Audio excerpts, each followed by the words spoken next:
Best.Podcast.Ever is sponsored by the Gertzberg Law Firm, a full-service business law firm in Cleveland and Chagrin Falls that's changing the way businesses retain their attorneys. Go to gertzberglaw.com to learn more. While you're there, check out Cover My Six, a complete legal audit of the 6 areas that most often create or prevent business lawsuits and government investigations. Go to covermysix.com to learn how we keep you safe. Enjoy the show. Ladies and gentlemen, you're about to listen to the best podcast ever recorded.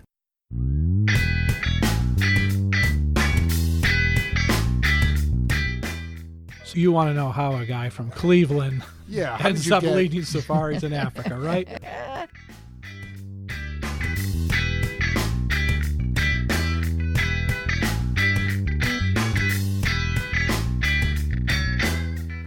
Hi, Molly Gebler. Hi, Alex Gertzberg. What's going on, man? You know, living the dream, other than you called me Puffy. I meant that. You know how I meant that. All men who call me Puffy mean it in a nice, kind way. I did not intend for it to be in the podcast. That's why I said it's okay. No, it's true. I'm not feeling my best. Yeah. And if Puffy's the way I'm giving off my not feeling my best, then that must be one of my... Here's the thing, Molly. Because I was debating whether to say anything to you about it or not. But then I thought... Well, I usually don't have my hair up either. I never have my hair up. So maybe that's it. I was home today. I got out of the shower. I have no energy, so I didn't feel like drying my hair. So I just kind of let it air dry, and then I just put it up. This is usually how I am at home. I guess there's a broader question here. Is it good form for a male friend of yours to say, Molly, you look a little puffy.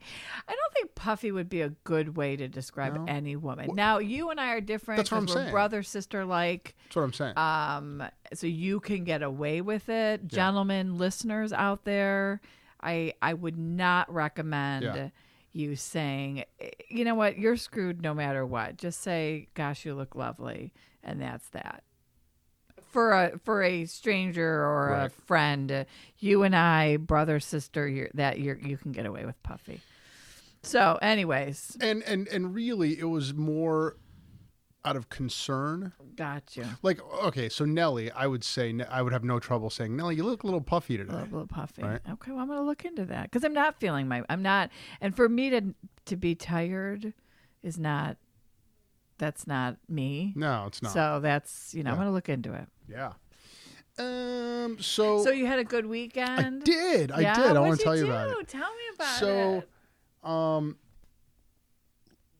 So Friday, Miss Tiffany and I went to the Greenville over there, and we listened to a Grateful Dead band. That was a lot of fun. But Saturday, this is what I was going to tell you. On Saturday, a friend of mine who was the realtor on the house that I bought, okay? This new one? The new one. Okay. Yeah. And that address is? This cat was so cool. After I met him, we stayed in touch, and we had beers for a while, and he's just I'll just tell you, his name's Mike Ferranti. Okay. He's with Century 21. He's just a good dude. He's going to be a guest on this podcast. I'll just tell you, he's a very down to earth, but highly entrepreneurial and very fun to talk to kind of cat. Right. So he invited me to this dude's night out that he put together. And it's just a bunch of friends of his. And I was skeptical at first because among the dude's night out involved 3 stops, only one of which was a bar. The other 2 were Anthony's Men's Salon. Absolutely. And RG Foot Spa. Right? Where's that one? This one's in Twinsburg, but apparently they have a bunch of locations. Okay. Now, Molly, I'm not a big fan of letting people touch my feet. We've had that conversation. You know what I mean? Yeah. And in fact, Tiffany has tried to get me to get a pedicure with her multiple times, and I flatly refused. Mm-hmm. Flatly refused. I said, no freaking way. Is it you just don't like them touching your feet? Is it you don't like the way your feet look and you don't want them to see your feet? What is it? I think it's it's a combination of different neuroses. Okay. Right? As you're allowed to have. Yeah. So I thought it was going to be kind of lame, but I like Mike. I'm like, he's a good dude, and he probably wouldn't put something together that was lame. So I said, what the heck? I'll just tag along, see what's up. So I had very low expectations. Well, we get to Anthony's. Well, first I went to the wrong Anthony's. I went to the one in Chagrin over here. Oh, that's right. He does have a Twinsburg one. Yeah, he's got a Twinsburg one. I get there. And can we just say, Anthony, can you come back to the chamber? We missed you. Oh, okay. Is he not with the chamber anymore? He's not, Anthony. The chamber and Anthony really would go together very well. Because, I know. Yeah. That's why you know Anthony. It is. That's right. Yeah. That's exactly right. From the grand opening that he had here. I'm sure it's just an oversight, Molly. I'm sure that as soon as he hears this. Right. Yeah. And here's another reason why. Because it was freaking awesome. We get in there and he's got like the Allman Brothers and Zeppelin blaring through the speakers. The atmosphere at Anthony's is it's like a giant man cave, right? Just cool stuff on the walls and a really great atmosphere. We get there and we're drinking bourbon and talking to these dudes, all of whom are really cool. Both Anthony's employees and Mike's friends. And you sit down and they're like, what do you want a haircut? You want a beard trim? And I was like, I think I'm good. I just got a haircut last week. And they're like, well, let me do something to that beard over there. So oh boy, it looks good. Thanks. Yeah, he straightened it out. Yeah. But that's not all, Molly. Oh my gosh, tell me. So he goes, Alex, Mike says this to me, Mike Ferranti. He goes, that girl over there, she'll put a hot towel on your face and then give you this like pulsating face massage. Was it Holly? I don't think so. No, her name was Bryony. Bryony. She puts this hot towel on my face. I'm leaning back, drinking my bourbon, and she puts this device on her hand that makes it pulsate, right? And she just starts massaging my face. I think maybe she has it in the wrong area. It was the coolest face massage. It was like I'm sure you can regulate the intensity of the pulsating. It was a really great face massage. It was unlike I've never gotten a face massage, but it was I've never fantastic. Heard of a face fantastic. massage. So we have a great time, catch a little buzz, start talking to the other people there, and we Ubered it to RG Foot Spa, where the party continued. So did you Uber to Anthony's or you drove to Anthony's? No, I drove to Anthony's and then in Twinsburg. Right. And then we Ubered it. Well, half of us Ubered it and the other half drove. I was in the Uber contingent, and we get to RG Foot Spa, and I've had a little bourbon, so I'm like, all right, I'll let people touch my feet. You're loosened up a little and everyone bit. else is doing it. I'm not going to be the one dude. You know what I mean? Man, it was awesome. Is Tiffany mad at you now that you were de-virginized without her on the foot massage? Not only is she not mad at me, she's grateful because I told her we're going back there. She's booked another one.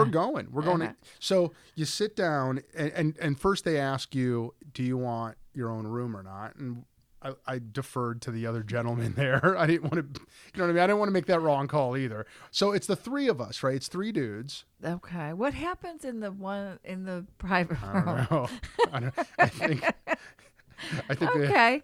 I don't want to speculate. No, we're not. No, we're not suggesting anything. The staff was incredible. They were all really, really professional and really cool. You sit down in these chairs. It's $40 for a 60-minute massage. And it's not just a foot massage either. That's deceptive, Molly.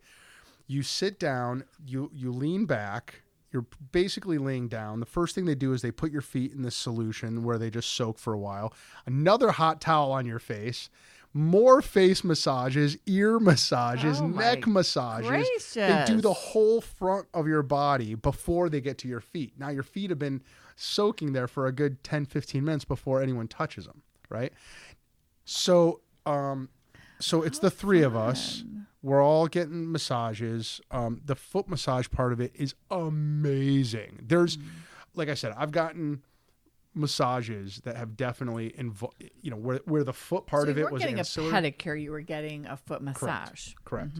But you could tell they knew what they were doing. There was the stuff they were doing to your feet was it seemed like there was science behind it. Right. You know? How exciting. It felt amazing. And so a half hour in, maybe like 40 minutes in, you flip over, your face goes in the donut up there, and they do your calves, and then they do your back, and then they do your scalp again.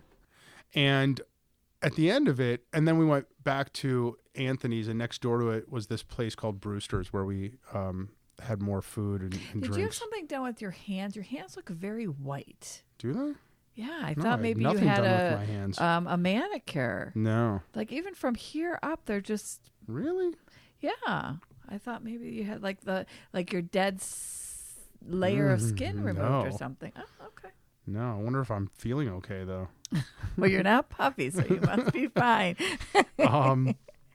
Well, that sounds like fun. It was lovely. It was such a and Mike Ferranti, just what a good dude. And his friends are all good dudes. I think it's so cool that he puts together something like that. That's so great. Guys, I probably have a very difficult time. They're probably on their spouse or their girlfriend's agenda as far as socialization. Yeah. And I think that's bravo, Mike. Bravo. Yeah. I'd love to meet him. Yeah, and it was cool because there was no there was no self-consciousness about it.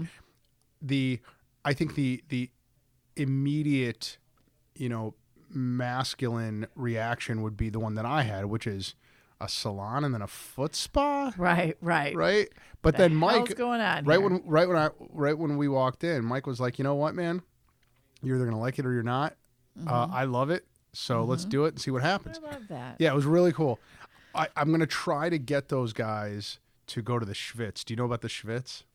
No, but if it's a Russian restaurant, I'm gonna be pissed. It's not. It's. I'm in front of anyone else. No, we are doing that. No, keep hearing. This is where a lot of Russians go, but it's not a restaurant per se. Oh. It's a big steam bath.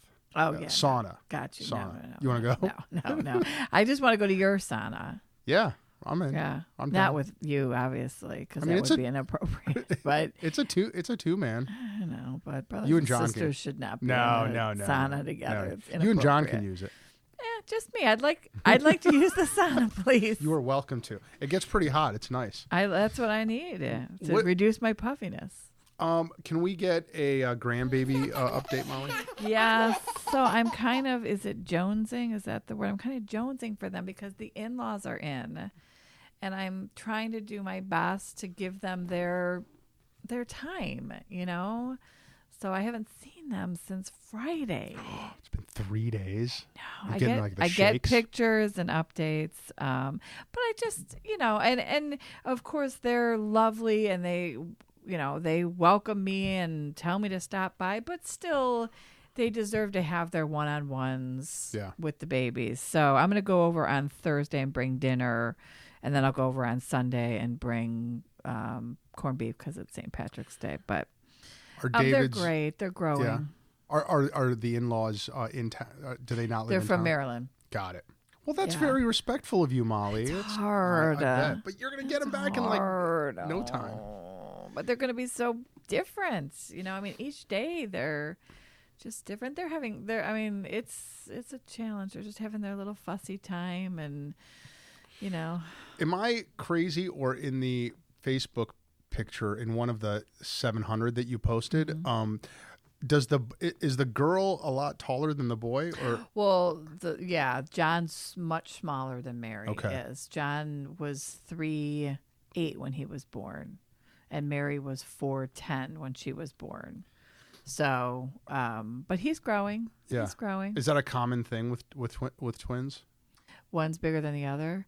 I don't know. I don't know. I mean, they were both level, and then in that last week, Mary shot up, and John didn't, and that was one of the reasons that they planned it. Yeah. But actually, today was the day that she had the C-section scheduled. which is so funny to think that 3 weeks ago, right, we went that we've been able to have them 3 weeks early. It's still cool. 4 days before my pick. I know. had March 15th. I know. Well, it's the way it goes. All right. It's the way it goes. Nice job. David, and then a shout out Sam. to we went to Firebirds for dinner on Saturday night in Pinecrest in Orange. I am telling you, I am not a steak person, and I have been to the finest. It's just wasted on me. It all just tastes like meat. I'm just not a steak person. I would just rather get other things. They have a chili rub Delmonico steak. Like, I need to go right now. Like, I am dreaming. It is. I highly, highly recommend Firebirds. You start off with they have a pineapple infused martini vodka that is amazing. And then their chili rub Delmonico is, and I brought John hadn't been yet. And I said, will you trust me to order for you? And I said, you just have to. He said, okay. But he said it was, and he's a steak guy. He's like, that was the best steak he's had a long time. So I'm sold, FYI, I'm Firebirds. I'm in. I love steak. Oh my gosh, it's so good. Yeah. All right, I'm in. Yeah. Good recommendation there. Yes, it is. It Molly. is. So our guest, wow, this is exciting because I'm never going to go to an African safari. Don't so say we have never. Peter Balunek. Yeah. And I'm going to be able to live through, and I do live through his pictures of all his safaris. I'm really excited to talk to him, regardless of the fact that we're going to be recording it. I met Peter for coffee maybe 7 weeks ago, and he said, I'm leaving in 3 days for a 6-week safari. And he was telling me about it, and I almost quit my job. And he went with another guest of ours, Jeff Griff. Oh, did they go together? Yeah. Oh, how about that? Yeah. So Peter, as you know, Molly, is a wildlife ambassador, is what he calls himself. And that's a well-deserved title. He takes people on safaris in mostly Africa, but I believe he also does trips in South America, in Brazil. He's growing. Yeah. His business is called Peter's Wildlife Safaris, and he does trips with families, with corporate groups. He helps companies and families raise money and donate money to conservation causes. And he's a really big conservationist. I remember when he was a chamber member in the financial field. That's when I first met him. And then he started doing this. He started doing safaris. And he said if he could start a business where it could pay for him to go, and then he can also shed light for other people. Yeah. So it's definitely gotten to that point, and then some, I'm sure. It is definitely, it's definitely inspiring to hear someone, and I think that we do a pretty good job getting people in this interview seat who have done this, who have succeeded in combining things that they have a real passion for and a business idea. Mm-hmm. And he's definitely done that. I want to go with him the next time he goes. Should we bring him in? Bring him in? Let's bring him in. Okay.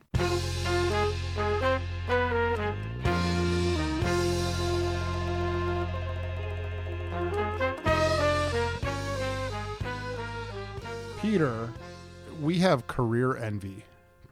We want to be you when we grow up. Well, I do anyway. Molly wants to be you when she grows up if you can get her there. Get her on a plane. Without any airplanes. When we can teleport her. Yeah. Well, I love that I can go to everywhere Peter does through his pictures. That's true. And that's why he posts them, so that others can enjoy. So let's dive right into it, Alex. Well, before we do, because I'm going to forget. Okay. Would you go on an airplane if you were unconscious the moment, like if we knocked you out, the moment you sat in your seat and revived you the moment or after the plane landed? Would you do that? Yeah. Okay. Peter, I think that's the move right there. We can accommodate anything. Yeah. I'm not quite sure you can. Why not? What do you mean not? How long I a don't want flight to be is a it? Michael Jackson. Oh, I think it's just a lot of Benadryl, isn't it? That's what you do with kids. I took 4 Valium to get to Florida, and it was not pretty for anyone on the plane. Trust me. Well, we can do the nonstop. It's only 15 hours. Oh, my gosh. You can drive to New York and then take the nonstop. Oh, my gosh. Pass out. You could do are your legs like huge when you get off a plane like that? No. Oh, my gosh. Why would they be? My mom, when she flew all over the world, and when she would fly on the long flights, her legs would be. I mean, your feet do swell up a Yeah. little bit. You try to put your shoes back on after you've had them off.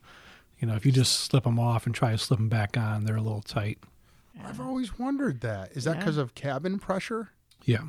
Oh. See, I know more than flying than I you. thought I always There's the fear of DVT and blood clots and all that stuff, but. Huh. Oh, I had completely different theories about that. Oh boy. Peter, you just returned from a 6-week African safari, true or false? Correct. And you were with our good friend Jeff Griff. Right. True, right? How many other people were with you? Well, this was actually three different safaris. Oh. So it was a 2-week, a 1-week, and then another 2-week. So 3 different groups. And how big a group was each group? They vary between 4 and 7 people. And this is a typical size? Typical size, yeah. I mean, we shoot for 6 if they're a group of strangers that don't know each other. So if I brought 6 strangers together, then we put them in a group of 6. But if you have your own group, you want to do an alumni group or a large family, then there really isn't a maximum size, but it's going to be typically under 12 or 15. What's your youngest person? Like, do you do families, like complete little families? If the family is the only guest on that, then you can start at age 8. Okay. But I typically recommend people in that 12 to 13 year age bracket, especially if they've traveled extensively. So if the family has been traveling for years and they're 12 or 13 years old, then they would be a candidate. And that's just because you can be out on a game drive for 4 to 6 hours. And that just requires a lot of sitting still or a lot of patience to be back there. Well, you can nap, it's fine, but the 8-year-old typically isn't going to have the attention span for that. But more importantly, I've noticed it with my kids because we started traveling early. It isn't until about 13 that they start to remember the trip. Mm-hmm. So that 8-year-old is great to take on the trip. He's going to be an important part of the family experience, and you might find that the senior generation, the grandparents, want to take that grandchild. And it's just because the grandparents are there and now is the time to do it. That's when you're going to start seeing the 8 and 9-year-olds because that's the only time that they can go when both grandparents are around. Mm-hmm. But if you're going to be traveling with your children, then typically 12 or 13. So let's come back to how this all began in a minute because I thought it would be cool to just recreate the experience for our listeners and for me especially because I really want to do one of these things. So what part of this is Africa, right? Correct. Which countries? Well, when I started this whole business, I mean, part of what makes it interesting and the challenge in going to Africa is made up of 53 countries. So picture someone coming to you and saying, I want to go visit the United States. Where do you go? Right. And of those 53, there's more than a dozen to experience great wildlife. And the most popular 2 regions are going to be South Africa, that's Southern Africa, which is including, Botswana and Namibia and Zimbabwe and the countries in the southern half of the continent. And then there's East Africa, which is going to be Kenya, Tanzania, Rwanda, Uganda, those types. So where did you go just now? This was Kenya and Tanzania. Okay. And 2 weeks for each group, approximately, right? Correct. And the actual trekking, for lack of a better word, is that done in like a Humvee or a truck, or how do you guys get around out? We get around in Toyota Land Cruisers. Okay. You'll hear people often refer to the Land Rovers. That's kind of an old the colonial days of the British. And everyone refers to a lot of the vehicles interchangeably as Land Rovers, but they're Land Cruisers these days made by Toyota. Okay.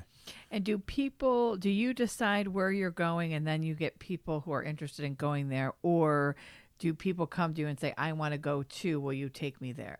It's a little bit of both. It started out as, I'm going to Kenya, I'm going to the Maasai Mara, I'm going to be there for 8 days, come and join me. And it's gravitating more now because I'm working with more families and groups to say, this is the experience that we're looking for. These are the types of animals that we're interested in. This is the time of year that we can travel. What do you recommend? And where should we go? So you're able to actually create an entire experience based on maybe something that they want. Correct. When you get in country, does your itinerary with them, is it completely, you create it, or do you talk to them about the kind of things that they want to see? Well, we talk to them about the things that they want to see. So, for example, it starts out, sometimes they have an idea on what their vision of an African safari is, or they've had some friends travel in the past. And usually that'll mean, well, my friends went to South Africa and they saw some whales and we did this and we did that. That's what I have in mind. But then when I start asking them the types of animals they'd like to see, how much time they want to spend on safari, and we talk about East Africa and the differences between that, they're going to leave it up to me unless they have a really specific reason, but they're going to trust in me that I'll put together the trip of a lifetime and what they have in mind. And I've told people that, I've narrowed Africa's 53 countries down to what I consider the quintessential Lion King safari. So if you have no other expectations other than you want to go on safari, I know what you want to see. You want to see big cats, you want to see elephants, you want to see the big five, you want to see lots of animals, you want to see a lot of activity, and that's the trip that I offer. There's times of the year that are optimal to see them, right? Or is it year-round? It's year-round, but it'll typically depend on, once again, whether you're in the southern part of Africa or East Africa. So in East Africa, for example, it's an equatorial climate. The equator runs right through the center of Kenya. So the weather is beautiful 12 months out of the year in terms of temperature, 65 to 85 with little or no humidity. But they do have a dry season and a rainy season. And so you want to avoid the rainy season, which is April and May. So they have some short showers that start in November, December. They call them the short rains. They come and then they disappear. The grass starts greening up. January and February are the warmest months, so you're going to get into the low 90s, possibly the high 80s. And then come April, more consistent, steady rains. And May is going to be a monsoon. It's going to be a washout. Most camps, at least in East Africa, are closed down in the month of May. They're doing their maintenance and things like that. So you're not going to travel. So you've got 1 month out of the year that we can't go. And you're with them throughout the entire trip? Correct. So I tell them, with some exceptions, to get yourself to Nairobi, for example, and when you come out of baggage claim, I or someone representing me will be there, and we are with you the entire time until I take you back to the airport and on that gate and check you back in. But you're there with me the entire time. Where are you? What are the lodging situations? Where are you guys staying during the safari? We're staying at we consider, luxury accommodations. They're not over the top, but you're certainly not roughing it. All of your accommodations are going to have an ensuite bathroom, so a toilet, shower, sink inside the tent. Ideally, the perfect scenario is you are sleeping in a tent, and the only part of that tent experience that comes to your mind is that the walls are made out of canvas and the floor is canvas, but you've got a full-size bed with all the linens, probably a little seating area. Picture a very large hotel suite, and that's what. So are they permanent installations, or do you travel with them and set them up? You can typically they're permanent, what they call permanently tented camps. Got it. Meaning they're on some type of foundation. But there are safaris that we do that are mobile safaris where you are the only. No. Well, no, but what we do is we bring that same furniture that is in the permanent tented camp. So your tent is set up with a queen size bed, with the chairs, with the lighting, with the interior decorations, all of those things. It's not a plumb toilet, and you've got a bucket shower instead of a running shower. Yeah. But yes, it's very comfortable, and that would move from location to location. And that's designed for a group that wants the ultimate in privacy. In Africa, in my experience, luxury has two meanings. Over the top tents, beautiful common areas, maybe a pool, massage services, high-end wines and fine dining. And the other side is that mobile tented safari, Right. where you are the only people. And that's the luxury there, that it's just your group of 12 people and no one else. And you're moving throughout the bush. And we go out on a game drive, and the staff takes down the tent, packs it all up in the trucks, moves it on to the next location, and when we arrive there, it's all set up. Wow. So you're not packing it, and you're not Okay. doing it All yourself, right. That Molly. makes better sense.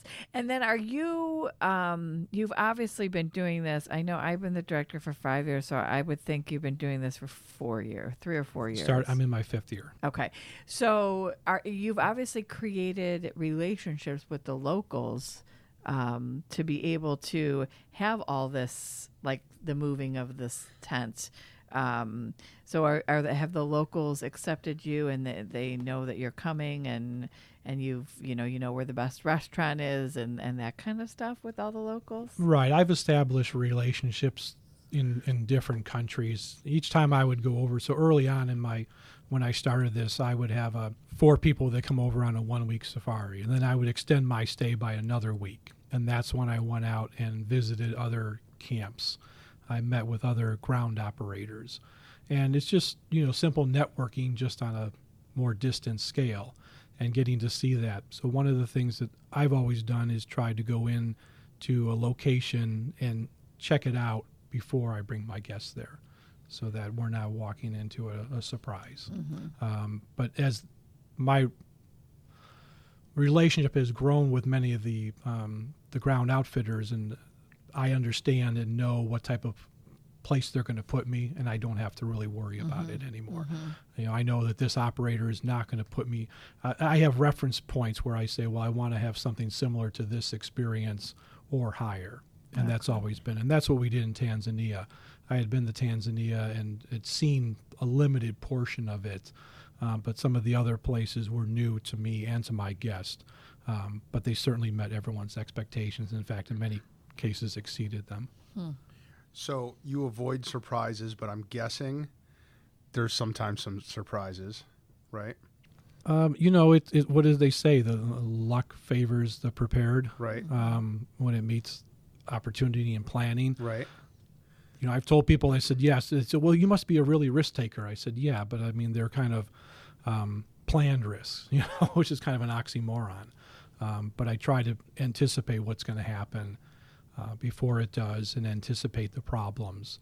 So unfortunately, I don't have any horror stories about things going awry. Well, so maybe not horror stories. Can you think of a time when an animal did something you didn't expect, and you had this tingle go up your spine thinking, I hope no one gets mauled right now? Well, Jeff said something, but you've been there a billion times.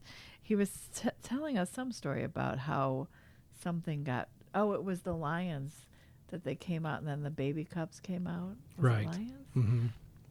Yeah, there were two lionesses came by with 8 cubs combined, and we're just literally walking in and around the vehicle, and the lionesses were there. One of the other weeks, I think someone could have reached out within 8 or 9 inches and have an elephant right next to them on the back of the vehicle. So, but you prepare the clients that when an elephant is coming, we told everyone to be quiet, just sit here and watch patiently as that happens. We were in a scenario where we were on the road, and the big bull elephant, we weren't close to him, started approaching our vehicle, walked, took a look at us. That was a video that I posted on Facebook. It was fascinating. I have to tell you, I was watching that video, and I felt like I was there with you, and I was a little scared. Well, one of the things that that I try to do, I mean, we define our safaris as socially conscious luxury safaris. And the socially conscious part means that I'm trying to educate you about the animals and about animal behavior and about the people and the challenges that the locals face in living beside these animals. And one of the things that drives me nuts is you see a lot of other vehicles going out there and they think the best experience is pulling right up next to an animal. And it's not. And so we talk to all the guests in the vehicles and say, look, we're going to keep a safe distance. And if that animal chooses to approach us, then that's okay. We're not going to back up and retreat because it's saying that it's comfortable with us. But when you pull right up next to a leopard and the guide wants to get the guest the best shot, which he thinks is the best shot, which is not, the leopard has its ears pinned back, and it's just not a happy camper. But if we stay back 75 yards and watch this leopard explore and maybe play with its cubs and walk around, and if it chooses to walk towards our vehicle, then what it's saying is that we're comfortable with what you're doing. You're not bothering us. They've grown acclimated to the vehicles there, so they know what they are. Is it like Disney World where like there's just tons and tons of vehicles? It can get rather ridiculous. You mean like with controls other? That? Yes, I mean to the point where we 30 or 40 vehicles. Wow. Now, we were in the crater, and there was a rhino over there, and fortunately there you weren't able to go off-road, so everyone was in a row. But I have a picture. There has to be 40 vehicles, front to back, all along the road. This is with other tour operators? Other tour operators. Got it. And what happened in that instance is that rhino, you could tell, was a little bothered, and so he would walk back and forth, and he clearly wanted to cross the road. But the challenge is, if I try to do the best practices and the best behavior, which means leave 4 or 5 vehicle lengths between me and the next guy, there's always some local yokel who's going to come in and pull in front of me, and then someone pull in front of him. So it's a little challenging to try to be the right person and the right leader and do the right thing when other people want to take shortcuts. But ultimately, you're rewarded if you have that patience. And there isn't any way to coordinate, or do you do any kind of coordination so that it's more sparsely traveled among the different tour operators? The best thing that we can do is to go to areas that are less populated. Because there's much coordination as you want to have. We had an example where a cheetah had just taken down a kill, and 10 vehicles raced up upon her. She had this scared look on her face. Everyone kept a respectable distance, but then one person who we had an encounter with, and we can tell that the guests were pushing this driver to do what he shouldn't be doing against his better judgment. But he decided to pull out in front of everybody and get 5 feet from that poor cheetah and take a picture. And I made some noise about it and was taking pictures of the vehicles, and one of the other drivers from the same company came over and wanted to know what I was doing. He was concerned that I was going to turn him in, and we exchanged some words there, and he was trying to tell me that it's okay. And I said, no, it's not okay. I said, the problem is you let one person, then everyone else wants to do it. In that case, we just chose to leave. And the best thing that I can do in those circumstances is not be part of the insanity. Yeah. So we try to lead by example, and if I've got 4 or 5 other vehicles with me, that helps by having a large presence of us pulling out. But it's that's one of the challenges going there. The reason I do this is to create awareness about the wildlife and the animals and the threats facing them. The only way that we're going to protect these animals is to get people over there to speak with their pocketbook, speak with experience, and to see these animals. But the downside is we're crowding them, and we're getting, the mob mentality. Just like everyone wants that selfie, that wants that picture, that lady, in the zoo climbs a fence to go get a selfie. That's what's happening even in the wild. Right. So it's a double-edged sword. What do? Do you just not let people go there and keep it a preserve? But if people don't see these animals, then they don't get emotionally involved with them, and then they can't become that voice for wildlife. Is there any, I'm just thinking like a lawyer here, is there any licensing or accreditation or regulating body that governs how your industry behaves, or is it everyone for themselves? There are professional associations. So in Kenya, for example, you can get a guiding license. That's the bare minimum. And then as you get up in experience, you become a bronze guide, silver, and gold. And so bronze is a little bit higher than just being a standard guide. Silver is kind of, you're well educated, you understand the animals, you've been to a lot of different parks. Gold is a very high standard, and for example, I think there's around 25 of them in all of Kenya, 25 gold guides. The level that I entertain and use are all silver level guides. Okay. So they understand what we're doing, and when I talk to them, and a lot of it is up to people like me, with to sit there and say, they want to go see something, and I'll say, no, let's back off or let's leave, because so much of it is and so some of the basic guides that you find there, the worst case scenarios, these guys are driving a taxi in Nairobi during the week, and on the weekend they're driving a minivan and they're taking people around, and they think that they're going to get a bigger tip by getting people close to the animal. And it's not that type of experience that you want to have.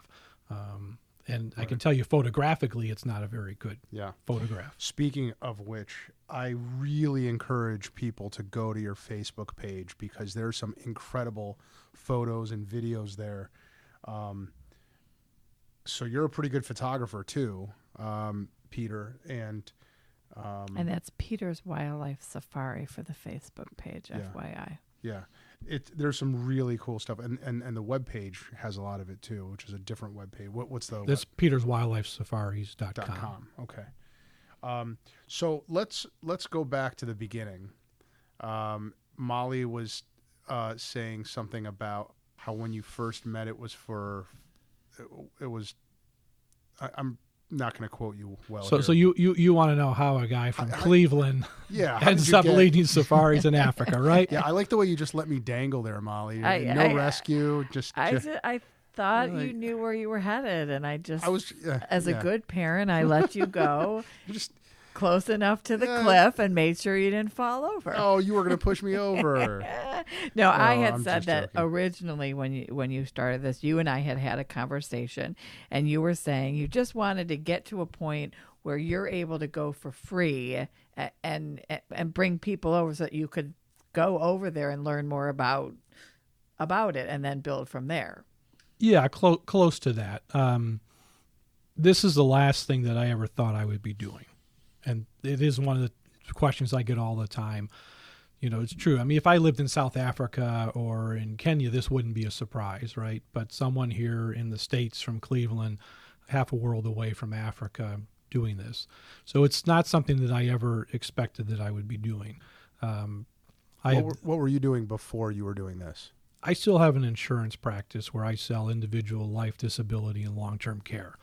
And that's a business. I'm a certified financial planner. And I've had that business for 16 or 17 years now. And I had dabbled in photography in high school, got away from it most of my adult life, got back into it after digital came about, and we were able to start printing these different things. And we would take a lot of family vacations, and they would be mostly centered on how we can take some photographs.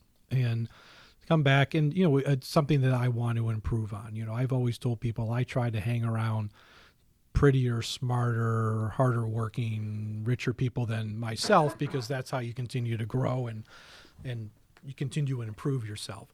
So I was talking with a friend of mine about, we kept on talking about photography and said, we're not really going to learn anything if just the two of us are the only two talking about it. We need to take one of these clinics and go someplace and find out what other people are doing. So we had planned something to go into Colorado. But in the meantime, I had been following another guy on Facebook and who leads trips to the Maasai Mara, and thought, wow, I mean, I like his style. I like the equipment and things that he's doing. I like his technique.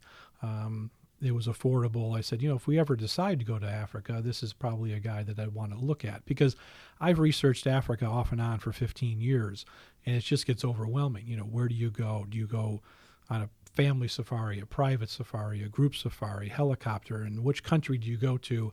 And the trips are going to be a little bit more expensive than our typical vacation. So it was just kind of like, okay, we go down that path. Well, let's just go to Croatia or let's go to Paris because it's going to be easier. And that's where we got diverted. But so I had my feet in the Africa thing and saw this photographer and said, no, this might be something I'd be interested in.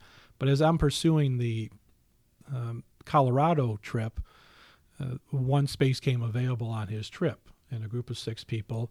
So I sent it to my wife, and she promptly ignored it the first time that I sent it. send it back again. And she says, well, are you serious? I said, well, it depends on what the answer is. And long story short, she ultimately, said, you haven't done anything for yourself in a while. Why don't you go ahead and do this?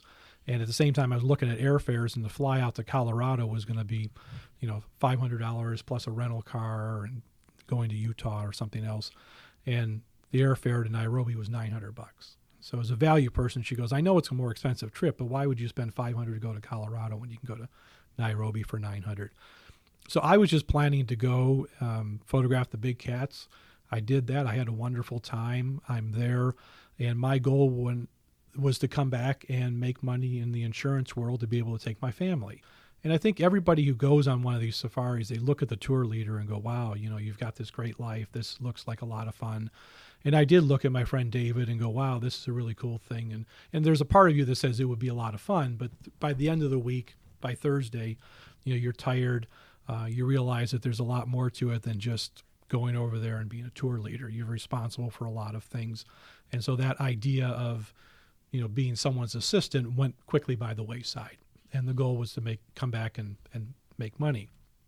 But what I wasn't prepared for was how much fun I had photographing the elephants. And we had one of those experiences where we're sitting there in a Land Cruiser. I'm in the front seat, and a family of elephants came up. There was a mud hole. They started doing the dust bathing and mud bathing right next to the vehicle. One walks right in front of the vehicle, just like that video, sticks its trunk over the hood of the car, kind of checking us out. And I was like, wow, this is really cool. But even then, I still didn't know that the impact that these elephants would have for me.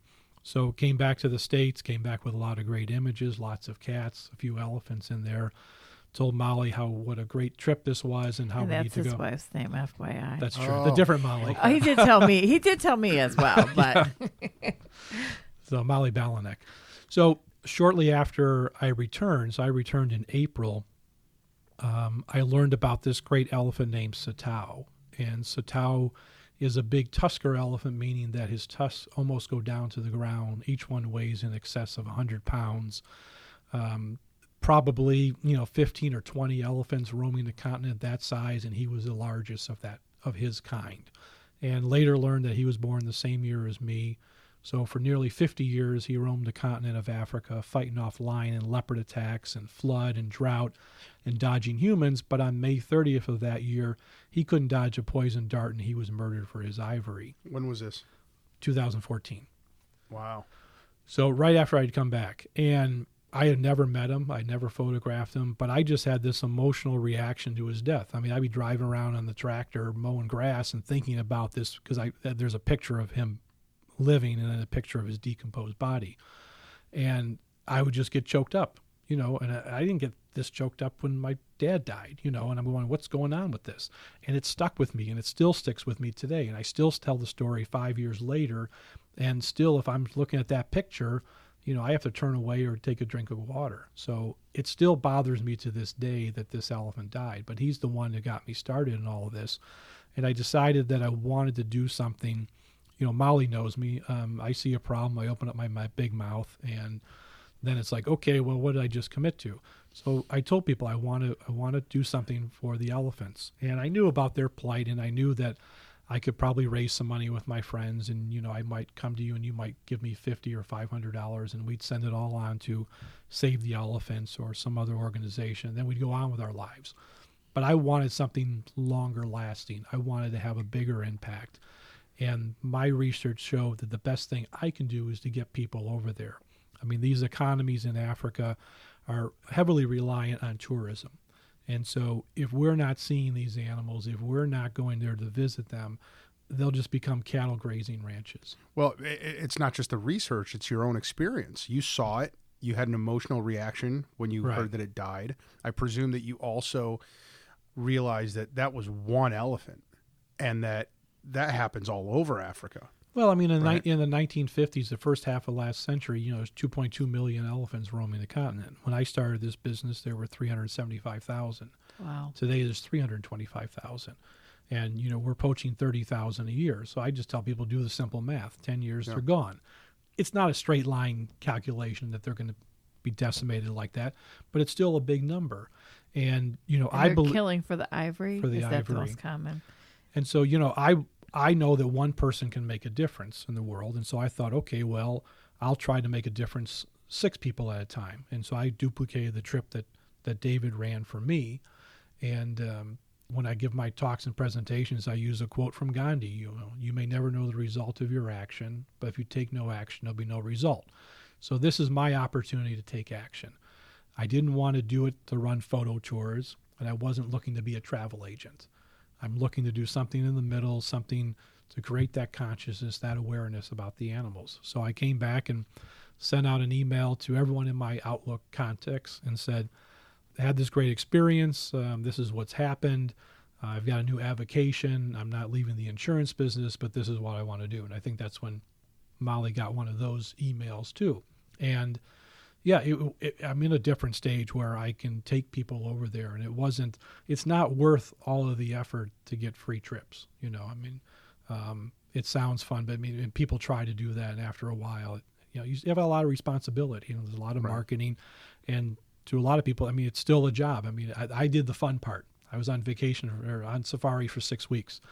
Now my next 6 months are lining up people to have that same experience and do it again. Have you seen the kind of reaction that you had in your clients when they go over there and they see these animals, and then they're coming back and they're having reactions like that? Have you seen? Yeah, there's one that sticks in particular. We were following a group of lionesses, 4 or 5 lionesses. They were walking in the pasture. We would get 100 yards in front of them and photograph them as they came towards us. And we're doing that a couple of times. And then they started grunting. And behind us on this little hill full of rocks and brush, here come 7 or 8 cubs come running out. And then they come running towards their moms. And then all of a sudden, all these big furry balls of cats are all rubbing and preening each other. And I look back, and there's one of my guests in tears. And she's just in awe of the entire experience. And I would say that happens more times than not, where someone is emotionally moved by the freedom of the animals, the wildness of the animals. Most of these preserves are not fenced. It's like Yellowstone. Yellowstone doesn't have a fence around it. Wolves and everything else can move in freely between the different places. So as much as the animals are acclimated to the vehicles, they're wild. Mm-hmm. Just because they're used to the fact that we're there and we can get that close, make no mistake, they're wild animals. Yeah, especially with babies. Right.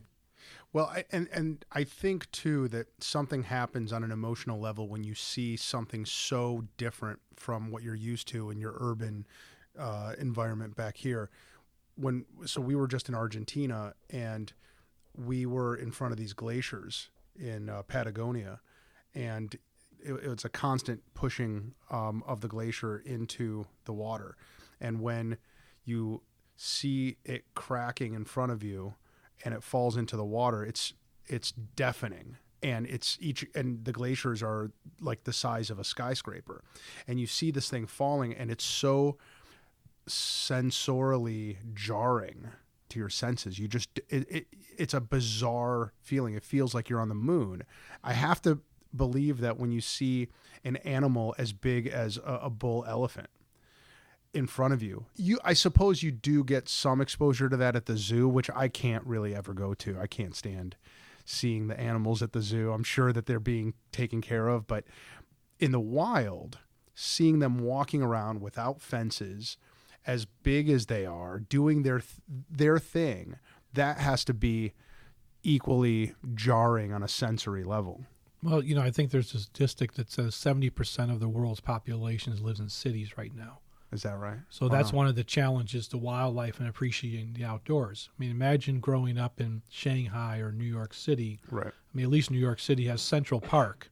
But imagine growing up and never seeing a tree, never seeing an animal, never seeing a squirrel, not understanding how everything fits. And when you're in Africa, I tell people, if you're the least bit introspective, you start to understand where you are in this whole scheme of things. Everything from the dung beetle all the way up to the elephant and then pesky flies. Everything has a role. Everything has a place. Right. And that's the fascinating thing that you don't experience when you live in a city. Or what about the open sky in the middle of the night, right? I mean, right, you have no light pollution, Yeah. just to be able to see all these stars. Yeah. Words can't describe it. And so Right. I've told people my photographs and my words cannot describe an African safari. But most of the people that I meet, and I would say, you guys are in the camp, everyone has romanticized and fantasized about an African safari at some point. I mean, I would say 1 out of 50 people that I meet will tell me it doesn't interest me whatsoever. Oh, really? The other 49 have all been there or want to go there and Yeah. want to be able to see it. I mean, your situation is you can't go Right. physically Mine's go, just fear of flying. but you would that's go. all. But you could take a boat over Mm-hmm. and take the QE2, and then probably take the train into Paris and probably find a way to get there. Just take a little bit longer. I'll meet you there in a year, everybody. Anything is possible. So That is true. That is true. You said Maasai Mara a few times. Is that the home of the Maasai warriors? correct. Yeah. Right. So have you interacted with any of those local tribes? We do, and that's part of the experience that we go to. We do go to a local village. There's lots of them to go to. Sometimes I've gone to the villages of my guides. That particular location, all of my drivers and guides are Maasai people. So we might go visit their village and meet other people in their community. But a village is something that's there's anywhere between 8 and 20 mud huts in a 300 to 400 circumference circle or diameter circle. It's not a village like Chagrin Falls, and there might be 100 to 120 people living there. But yes, we do get to interact with them. Are you invited to see any of their tribal dances or the way they just live from day to day, or are you just sort of passers-by that don't get to be inside of their? It's one of their ways that they raise money is from the tourist. Okay. So I'll tell people that, look, there is a commercial side to this. We are paying to go there, and they'll explain that half of that money goes to educate their children and support the local school. The other half goes to providing food for the community. It's all shared within the community. But take away the commercial part, this is actually how they live. Right. And I've been to, dozens of different villages, and they're not faking it. They're not putting on a show for us. And they do love to sing and dance. And there's a welcome dance. There's a welcome for the men. There's a welcome for the women. And, really, if you don't kind of tamp it down, they'll sing all night, and it's really a spectacular. And the other part that all my guests point out is that everyone here is so happy and so genuine. And that was a big discussion with Jeff's group that we were talking about. They say, you come to the States and people are nice and they give you good service, but you sort of feel like once they're off the clock, they're like, oh, geez, look what I had to do. I had to take room service over here. But they didn't get that feeling with the local people in Tanzania, that everyone was sincere and genuine. And Yeah. I mean, everyone knows your name. They take the time to get to know you. Just the people and the culture over there, they understand service. I am as fascinated in the ethnic groups over there and those cultures than I am about the wildlife. The Maasai warriors, there was a phase where I just couldn't get enough of the documentaries about them and about just the different Kenyan tribes. They still live today the same way they lived 3,000 years ago or more. And there is a language that they speak with the colors that they paint and on themselves and the beads that they have around their necks and the piercings that they have. And it is ingrained into their culture without any change whatsoever. Think about how American culture changes in 10 years, much less from the Civil War until now. These guys have lived the exact same way with the same traditions and the same cultures for thousands of years. And you see that because, when you're around the parks, obviously those are tourist areas, and, you may get a little jaded and say, well, it's a tourist trap. They want you to come in here. But, on this last trip, we spent a lot of time in the vehicle traveling between parks where there is nothing and there's nothing but openness. and you see the villages, and because everyone says, well, do they get dressed up for us? Do they put on their clothes for us? No, they don't. That's the way they live. It's like going down to Ecuador, Right. And going down in those places where that's how people dress.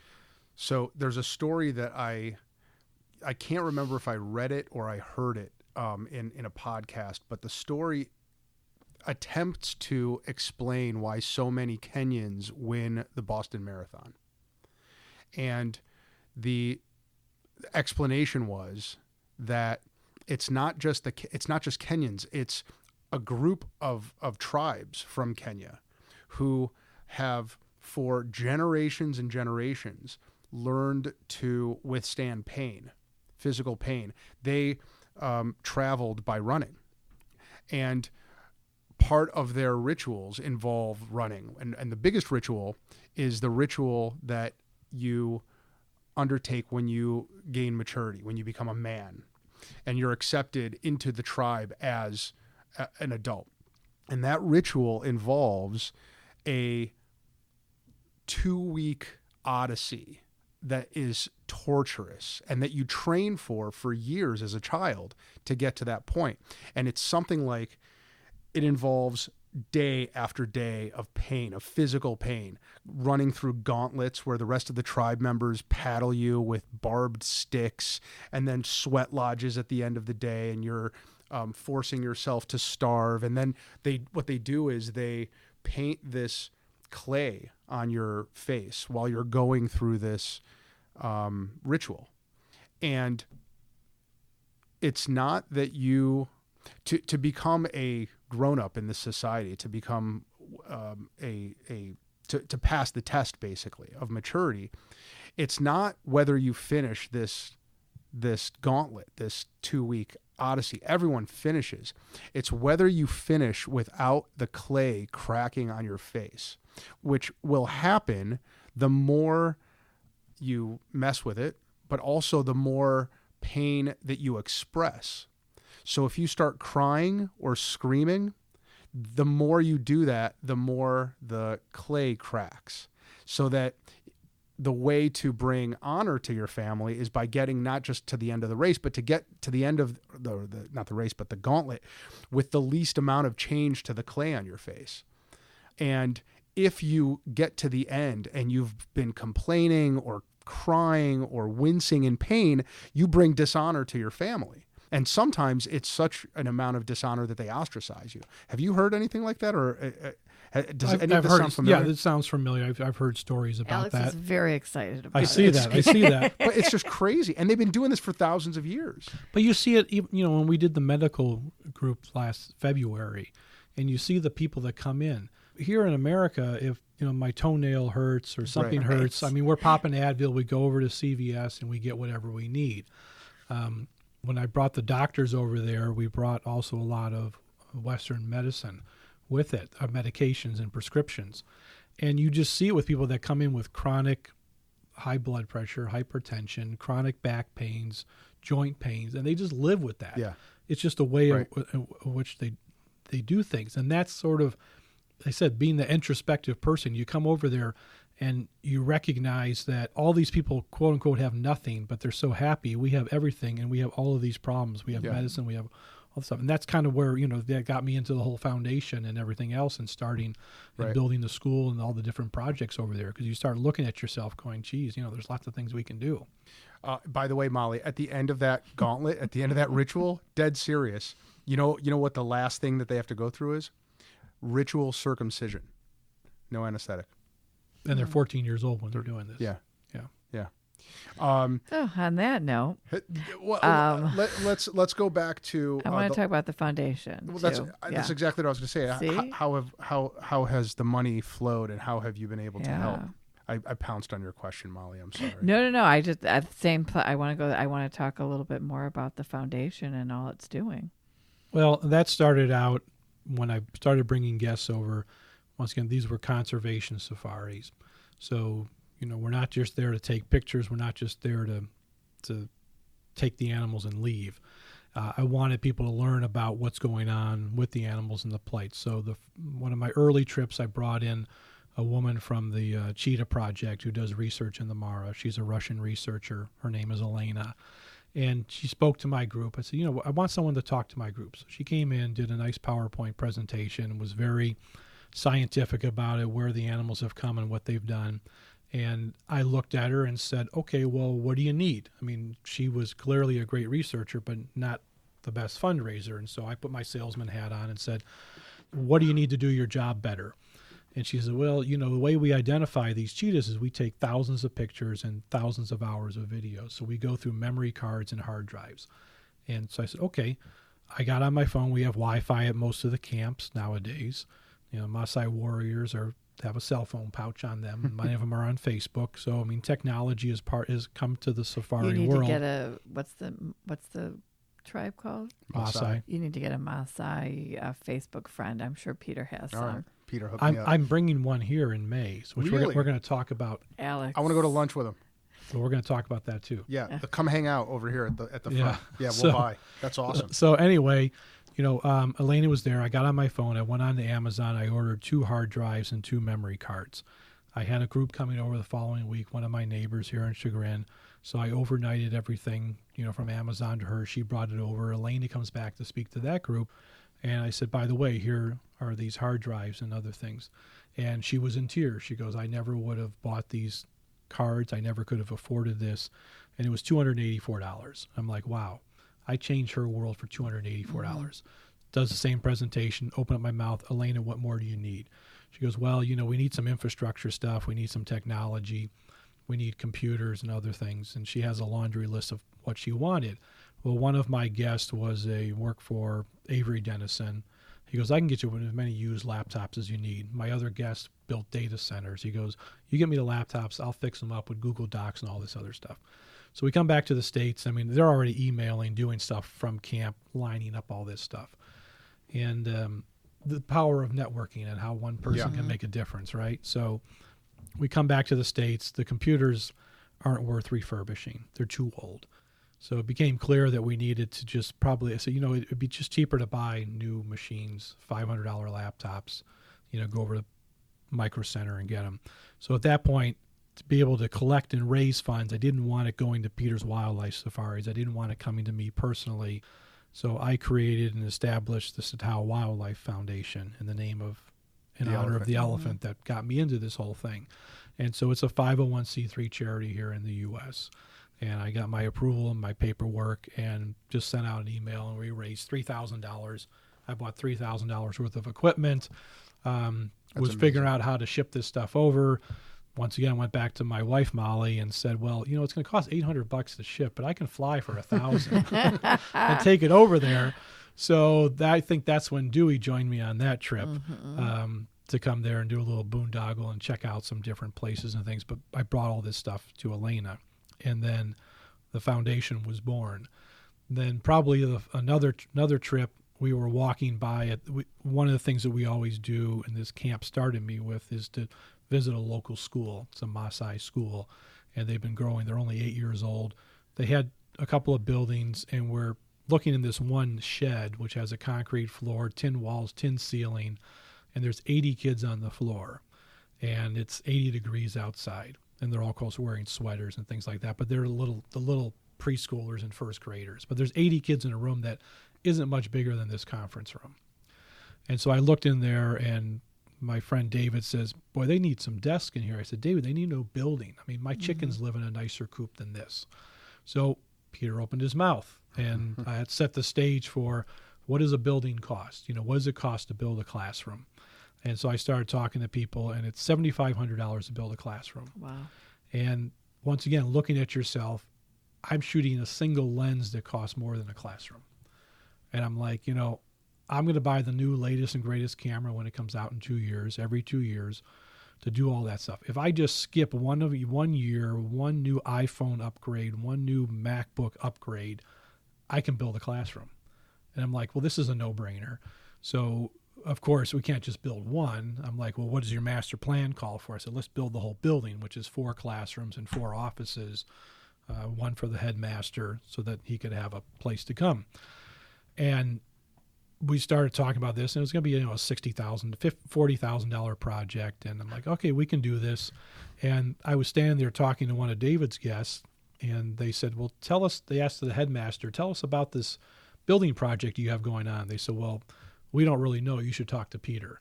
So they were a British couple, and they said, tell us about the project. And I told them exactly what I just told you. It's, $50,000, 4 classrooms. I spent 5 minutes telling them what it's about, and they said, well, how much does a classroom cost? I said, $7,500. He looks at his wife, he looks back at me, and says, we'll take 2. Oh my God. So on the spot, these people don't know me. Got the chills. Yeah, exactly. And so that, plus one of my other guests, a woman who was so moved by the lion, she's like, I want to do something. She bought a classroom. I'm like, great, we're at $21,000 here. This is going to be a $40,000 project, no problem. And, Molly and I would kick in something. So I'm like, this is pretty easy. The project, we did a little better construction than when it was previously there. So we spent a little bit more money. Then one of my other guests, future guests, said, well, we need, because none of these kids had textbooks. So there's 400 kids in the class, and the government provides textbooks in grades 1, 2, and 3. So once again, well, we need textbooks. She works as the president of an organization that provides textbooks around the world to other places. So Third World Books provided funding to be able to buy textbooks for all the kids grades 4 through 8. So are you telling me that you not single-handedly, because I know you had a lot of help, did a 4 classrooms, 4 2, 4 offices, and textbooks for everybody and there. And it's built and up and going. Done in 90 days.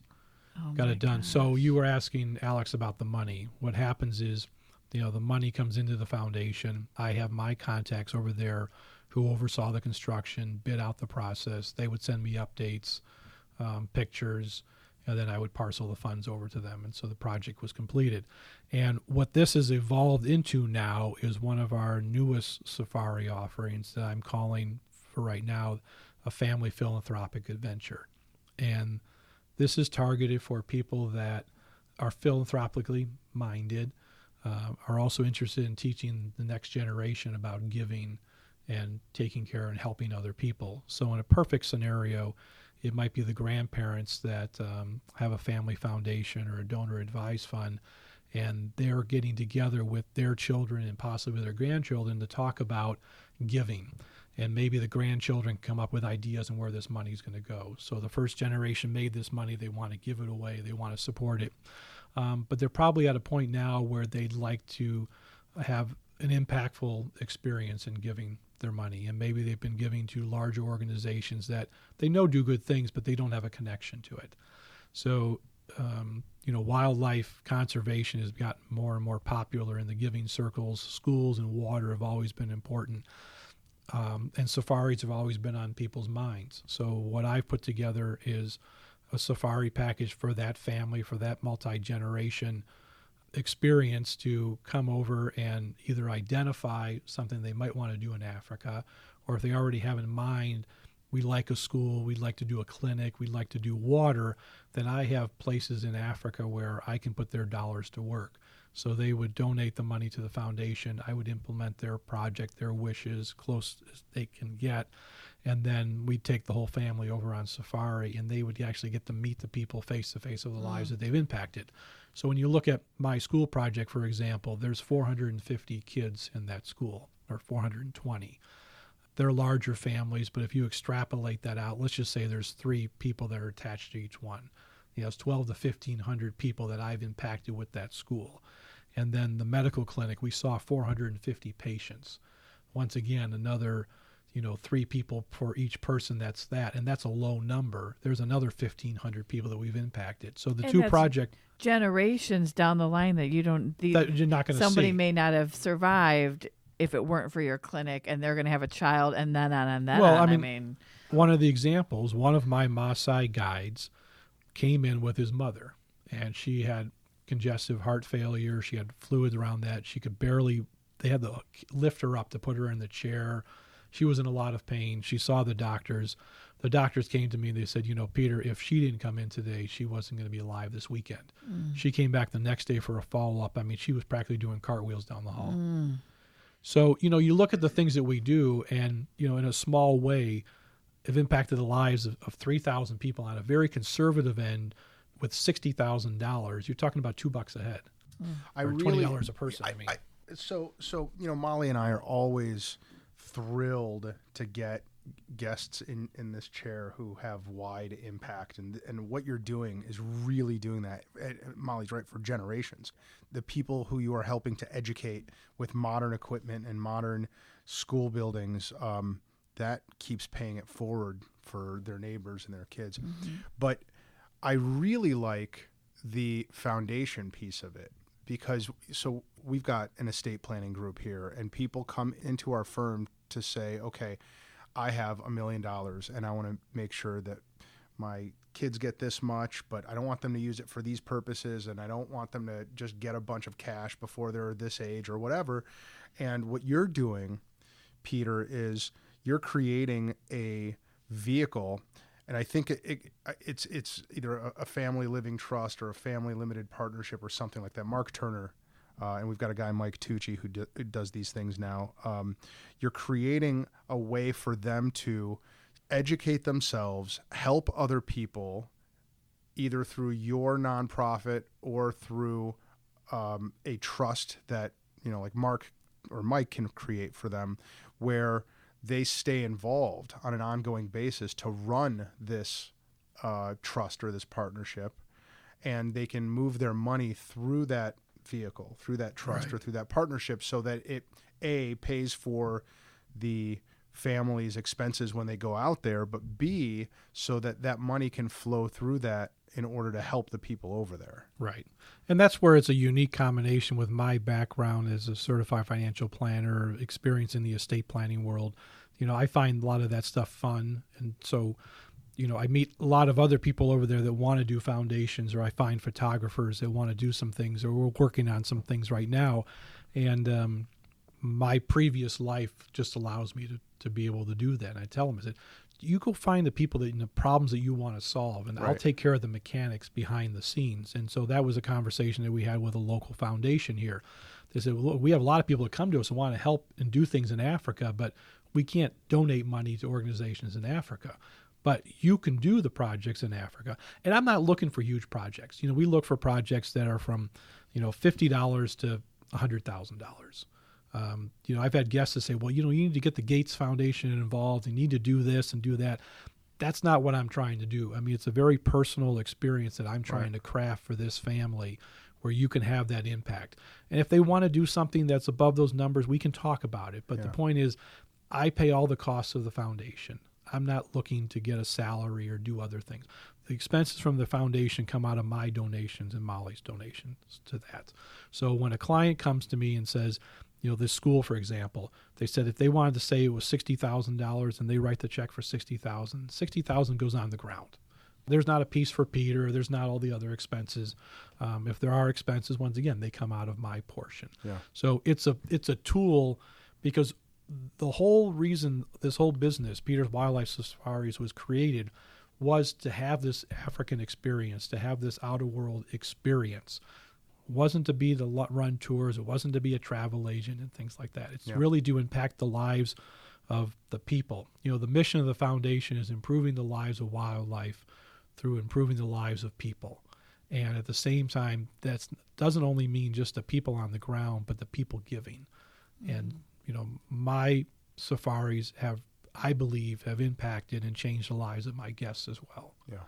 And I will say that Peter not only has done this in the safari world, I mean, he single-handedly, with maybe some help, took the chamber when it was in a very, very bad point and reversed it into a positive, flowing forward organization.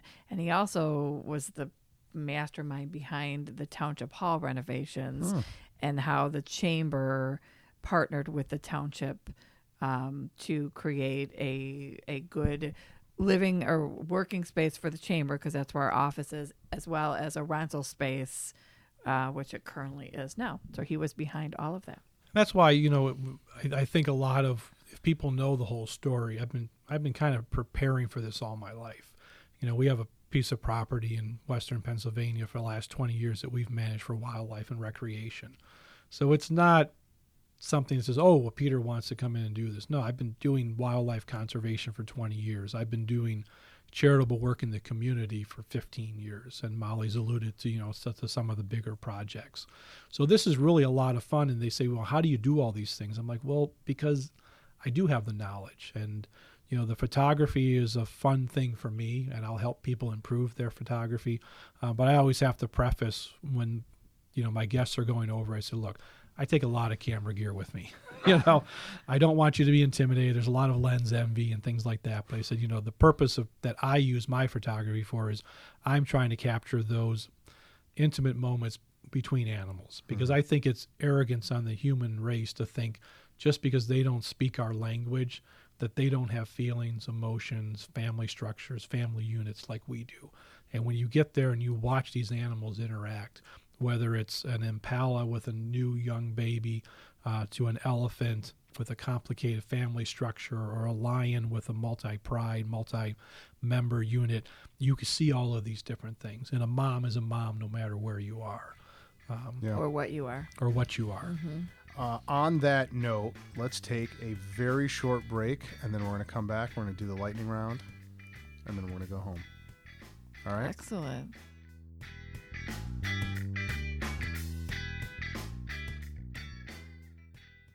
Hey, folks. Thanks for listening to our podcast. I hope you've been enjoying it. I wanted to take a minute to tell you about Cover My Six. For my fellow veterans out there, and for those of you in law enforcement, you already know what Cover My Six means. And for the rest of you out there, it means cover my butt. And that's what we do for our clients. I've been litigating business cases for many years, and here's what I've learned about them. First, they're not fun for my clients. Even when lawyers knock it out of the park for them, business owners and professionals in litigation find it stressful, distracting, time-consuming, and expensive. Second, I believe almost all business lawsuits and investigations are totally preventable.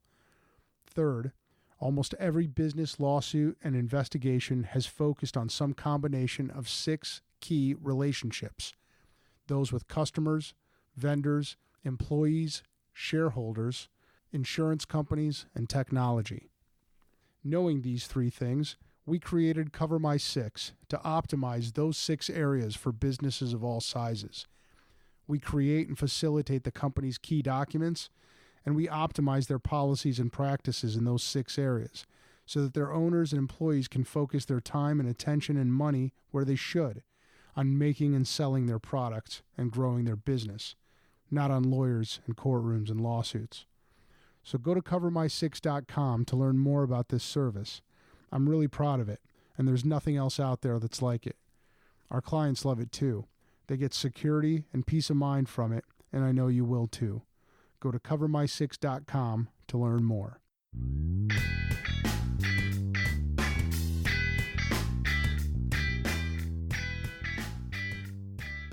And we're back. Hi, folks. That was a good break we took, I'd say. I needed it. It's like an hour break. I mean, geez, right? I can't believe you guys needed that long of a break. I know, everyone took naps. That's as long as it takes Alex to pee. Oh, my goodness. That's true. I thought maybe you went out for food. I retain water like an elephant. Peter, are you ready for the lightning round questions? Sure, fire away. Molly? Okay, Peter. What are you binging? The Americans. Oh, okay. I haven't done that one yet. What are you binging, Molly? Let's see. Nothing. It's been all grandbabies. I haven't really gotten into anything You're yet. binging grandbabies. I'm binging grandbabies. Yes. That sounds Are you binging? Bottles. Yes. Lots of bottles. With twins, lots of bottles.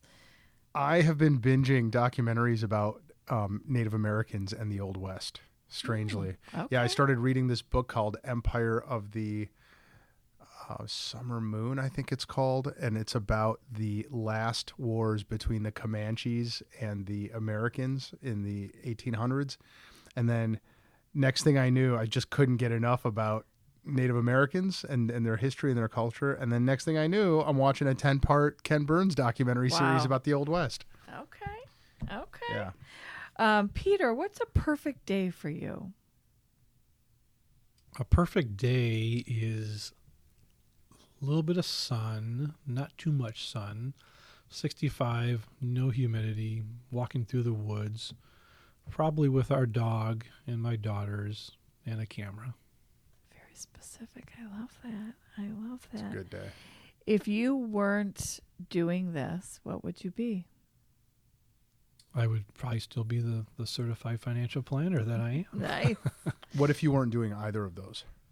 It's really hard because, growing up, I tell people about, you kind of start up with expectations and different things. And, I thought I wanted to be an executive and all these different other things. But honestly, I mean, I never thought I'd be a safari leader. And I think that's the greatest job. I wouldn't want to be anything else. I kind of think it's the greatest job too. Actually. Alex, second life. I just want to go with you. I'm going with you. Last question, a song that you never want to hear again. Almost any Christmas carol. Okay.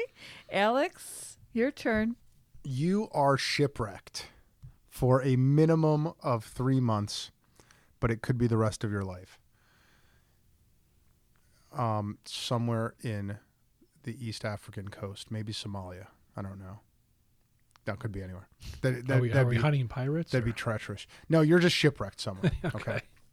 You may bring with you any single author's entire bibliography. Who's the author?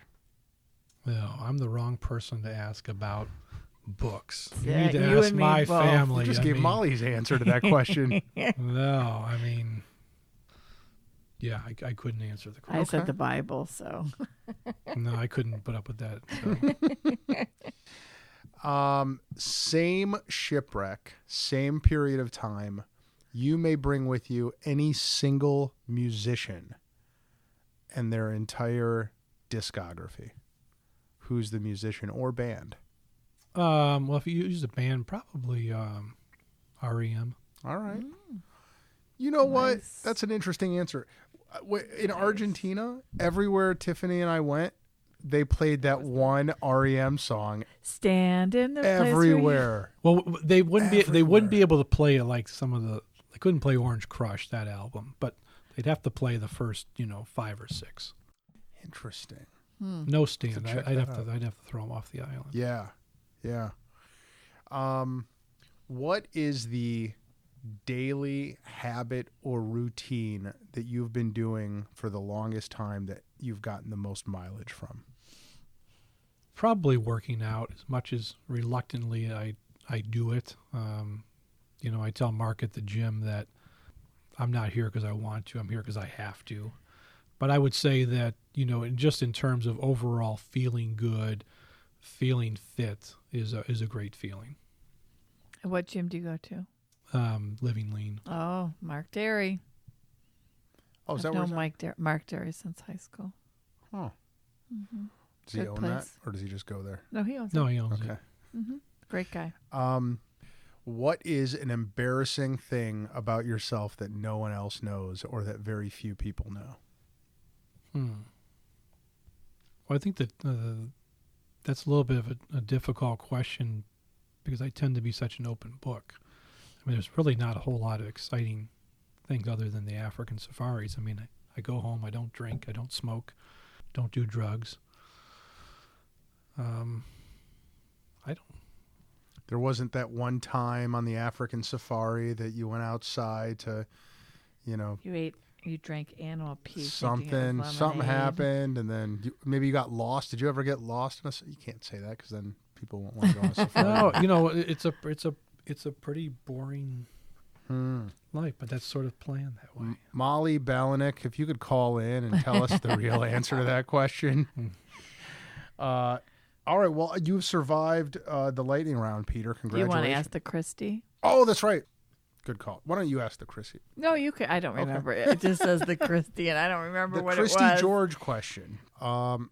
Christie's question is, if you could interview any person, living or dead, who would it be? The elephant. True. I don't know if that would count, but I think they even asked this question when they did the interview. Peter. Oh, okay. I'm going to ask Peter. I'm going to ask the Peter. Go ahead, and then I'll ask you the Peter. Okay, you're going to... I'll tell you why. So interview any person living past. I'd actually probably enjoy talking to Steve Jobs. Just because I think he was such an innovator. Yeah. So Peter was influential in creating our Student Leadership Scholarship Awards, and he would go to all the interviews. And the one question that he would ask, which we continue to ask when we do our interviews, is what character or cartoon character would you be?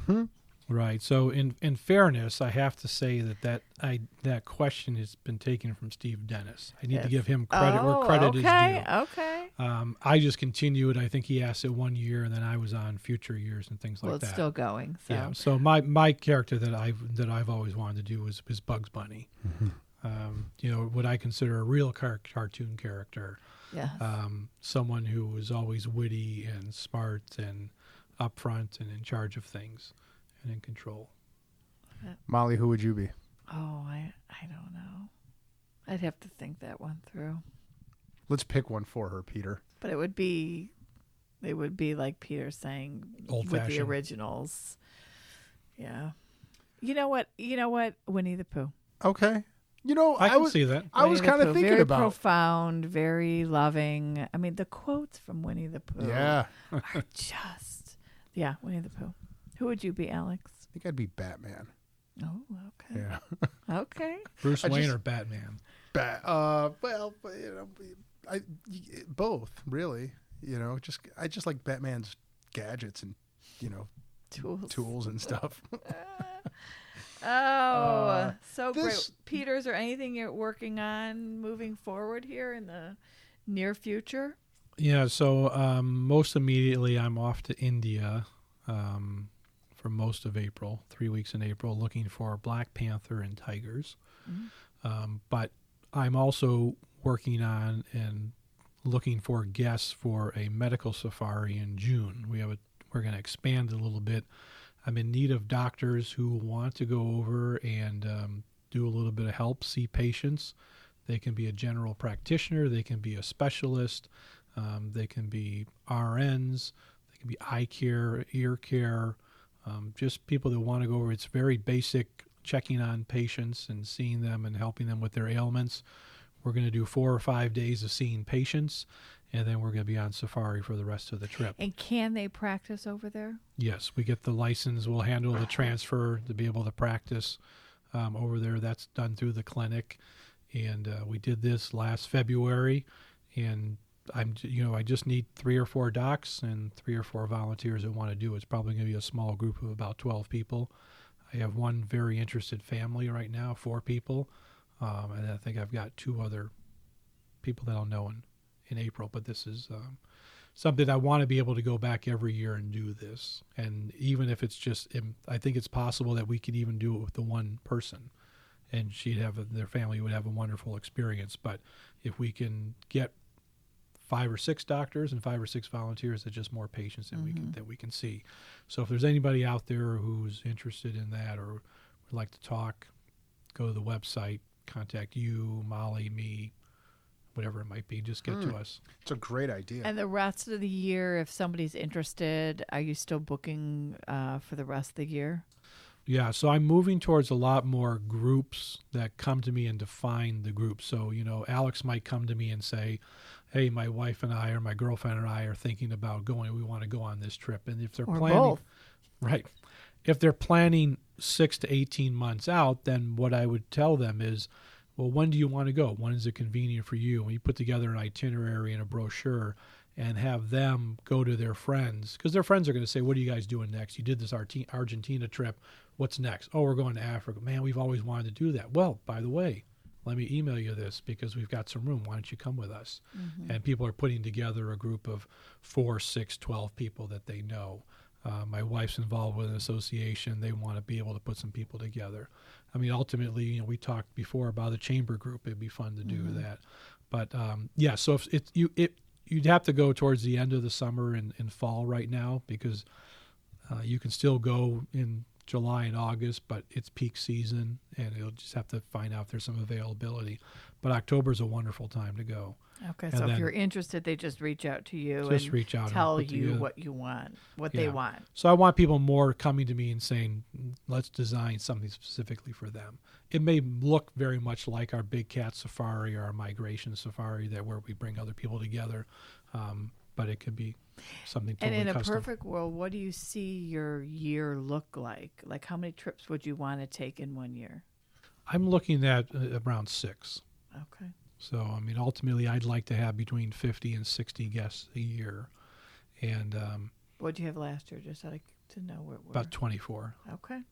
You know, Well, that was before you came on this podcast, Peter, because Right. there's going to be Right. a lot of people here. we're going to be simulcast and Yeah. Oh. broadcast. Why don't and you go syndicated. with Peter I love this idea. and do a podcast from Africa with Done deal. with what's his name? with Jackson? With Jackson. Jackson, the Maasai warrior. Yes. I'd love to do that. Okay. It's done. Okay.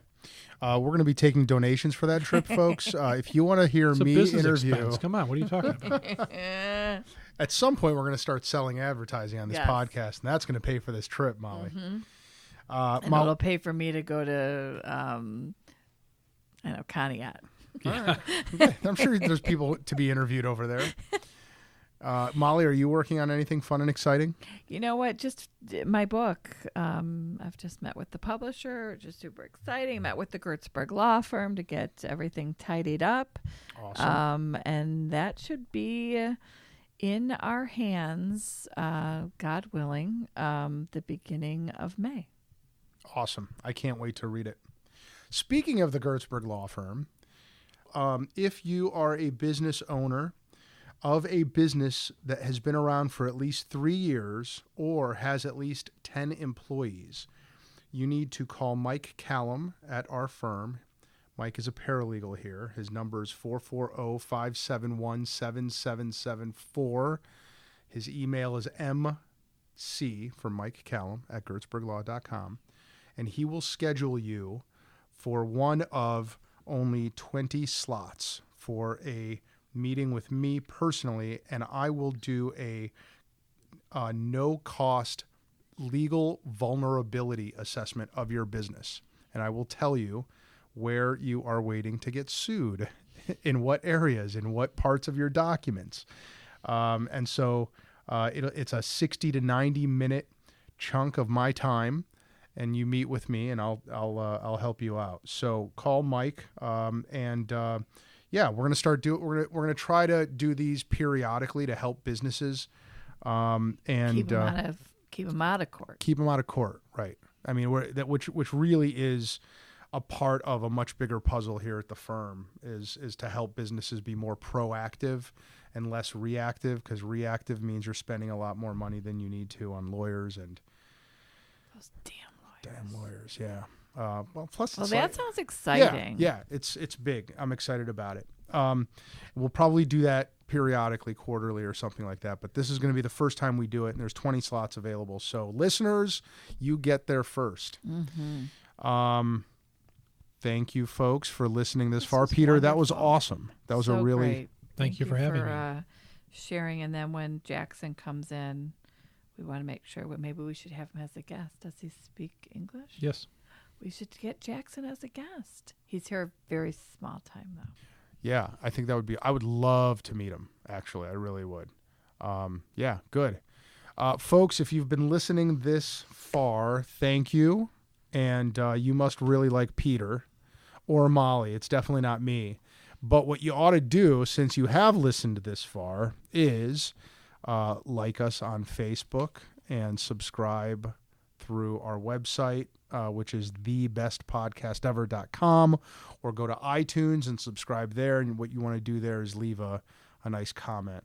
iTunes, Stitcher, Spotify, or YouTube. We're everywhere. Yeah, catch us on Facebook and Twitter. Everywhere. Yeah. Or email us directly at Best.Podcast.Ever1, the number 1 at gmail.com. Right. Any of those are great ways to stay up to date and know when the new episodes drop.